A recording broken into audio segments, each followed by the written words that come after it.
Chapter 71. This venerable one's been framed. Face pale, Moran was in utter disbelief as he summoned the weapon that he'd put away only a moment ago. Jiangui answered his call, appearing in his hand in a blaze of fiery light. When he compared the two, the weapon that had killed 18 was practically identical to Jiangui. It was almost like a piece of it, save for the fact that it had no hilt. Could it be that somewhere in the world there was a second Jiangui? Before Moran could think further, urgent footsteps approached at a rapid speed. Wanning was more level-headed than Moran. He quickly assessed the situation, and a chill flickered through his eyes. "Moran, put Jiangui away!" Huh? Too late. A group of people had arrived at the entrance to the cave. In that group were people from the feathered tribe and cultivators from various sects. Even Chuomeng, Ye Wangxi, and Shimei were there. It was as if someone had noticed that something strange was happening and called just about everyone over in a hurry. And so, when everyone arrived one after another, the sight that greeted them was that of 18 brutally murdered, the willow vine cutting into her neck. Behind her, they saw Moran and a small child, markedly battered from the aftermath of a fierce battle. On top of that, Moran was covered in blood and holding Jiangui in hand, his willow vine coursing with a menacing, fiery light. No one made a sound. That is, until someone yelled, "Murderer!" The crowd fell into an uproar. Panic, anger, and whispered words surged into a river, the drone of voices shaking one's very bone. "She's dead! Murderer! How vicious! Must be insane! Lunatic!" Fragments of sentences were repeated over and over until the frenzied mob looked no different from the walking corpses in the illusion. For a moment, Moran almost thought that the illusion wasn't yet over, that the nightmare continued still. It was as if the blood spilled in Nin'an 200 years ago still covered the ground. No. He took a step backward, throat dry. It wasn't me. Moran felt a tug on his clothes, and his step paused. Amidst the madness, he looked down and saw Wanning's clear eyes. He murmured helplessly, "It wasn't me." Wanning nodded and tried to shield Moran with his own body. However, he was only a small child at present, so what could he do? As he fretted, he felt Moran step forward. More and more people joined in on the shouting. "Lock him up! The kid too! Grab them! Murderers! We can't let them get away. They're too dangerous. Hurry and grab them!" Moran pulled Wanning behind him, blocking him from the sight, then took a moment to breathe and collect himself. "I didn't kill Miss 18. Please let me explain." The faces in the crowd looked indistinct, overlapping with memory from his past life that he couldn't bear to recall. He strained his eyes and caught sight of Chuomeng among the shadows in the crowd, his face filled with disbelief. Then he saw Shimei, eyes wide and face pale, his head shaking repeatedly. Moran closed his eyes.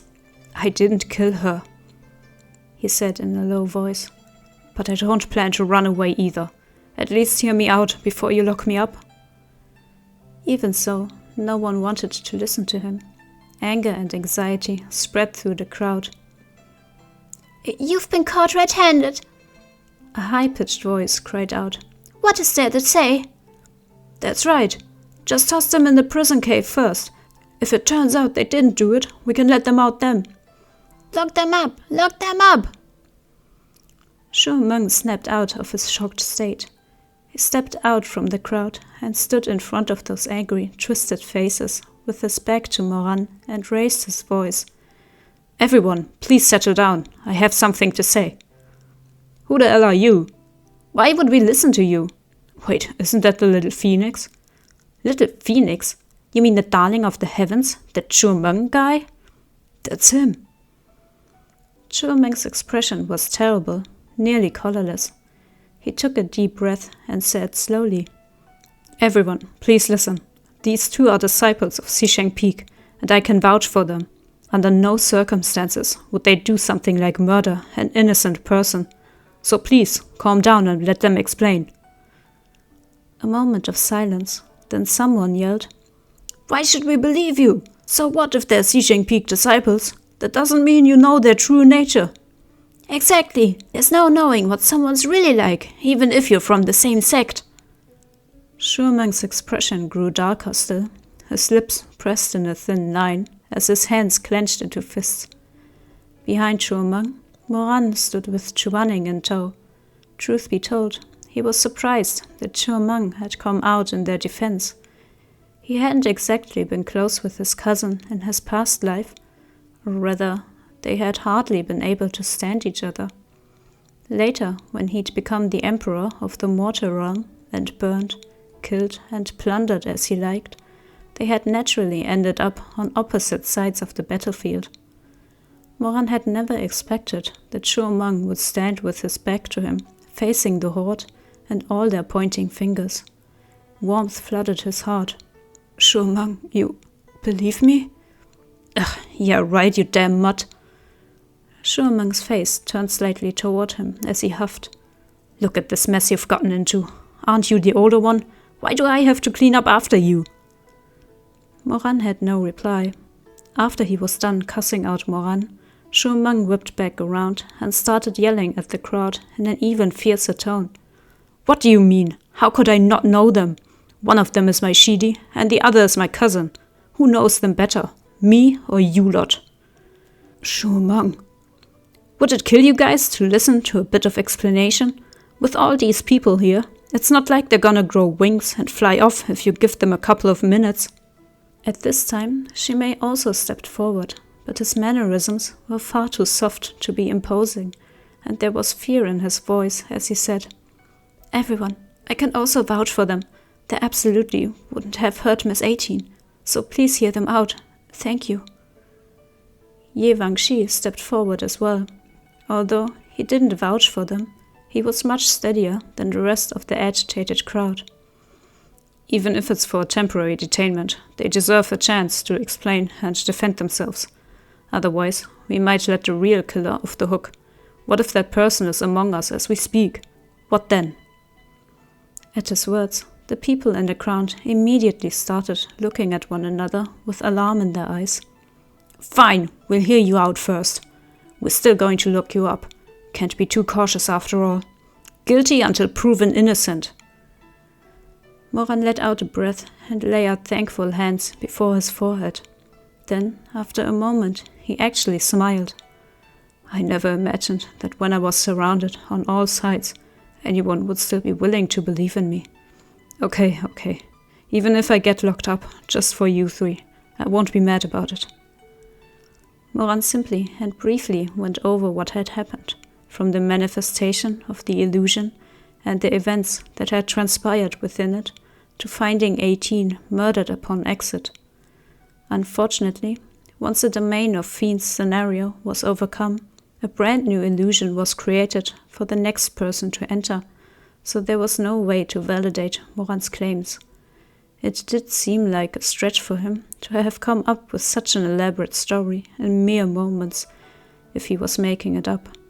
So, by the time he finished, more than half the people in the crowd seemed to be wavering. A higher up of the feathered tribe spoke quietly to her subordinate, then said, Moran, Shiasini, although you have presented explanations, you have no evidence.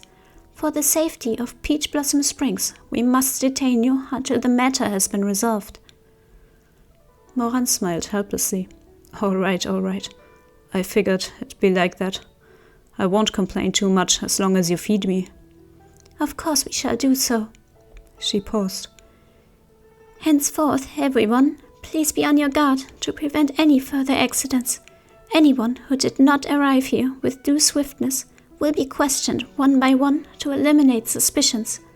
Furthermore, I will be informing the leaders of each sect, especially Xisheng Peak, which is most heavily involved. If possible, I would like to invite you Shizun here for a chat. At this, Moran's expression instantly changed. Shizun? Wanning stood quietly without a word. "I don't want shizun to come. Will my uncle do?" Issues involving a disciple shall be reported to their master. This has always been the rule in the cultivation world. Is it different at Xisheng Peak? "No, but—" Moran scratched his head in frustration, letting out one sigh after another, but he didn't know what to say. Issues involving a disciple shall be reported to their master. Of course that made sense. However, the mere thought of Wanning's indifferent face and his crisp, cold eyes.